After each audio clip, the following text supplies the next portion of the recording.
Mga Marites. Ibisa ko si Sky kasi vaccine day niya ulit ngayon. Second vaccine niya ng Penta. So, ang sarap ng tulog niya. Ginising ko lang. Hindi siya maliligo ngayon kasi ay malamig, maulan. Ibisan ko lang siya. Pinunasan ko lang siya ng malamig ngayon, maulan mga Marites. Kaya pupunasan ko lang si Sky ko. Punas-punas na ang bebeng ko. Sarap-sarap ng tulog. Anong oras 9 na? Tulog na tulog pa ang mahal na yan. Mahal na prinsipe. Ibigay ito ng kanyang Tita Aye. Tita Aye. Gift to ni Tita Aye. Isa kanya. Ngayon niya palang masusuot. Mukhang ngayon na lang niya masusuot kasi parang liliitan na niya agad ang kanyang jumper. Ay! Kapodi naman yan. Magja-jumper ang love-love ni Mama. Grabe naman yan. Saan pupunta yan?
Kami sa bahay. So, ito si Sky Pot po to. Yan, compress ko yung ano niya, yung kanyang vaccine, yung Penta 2 kasi mamamaga. Nakaraan kasi grabe iyak niya namaga. Tapos pinainom ko na siya kanya ng tempra para sa pain. Tapos ito, ko siya, hot compress para hindi na siya masyadong mamaga. Tapos pag namaga siya, i-cold naman namin, cold compress. Tapos talagyan ko siya netong aftershot ng tiny buds para mamaya-maya. Tapos ko mag-hot compress. So, mahal ko, pakita mo yung baba ang body na yan.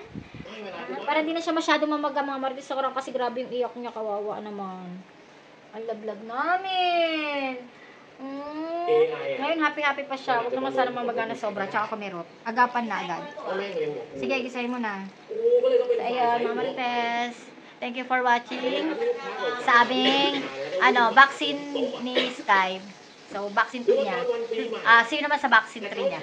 Vaccine 3 talaga. So, sunod yung vaccine, November naman. So, October, November. Yan. Kita-kits tayo mga Marites. Memories ni Sky para meron siya mga videos ng baby pa siya. So, thank you for watching.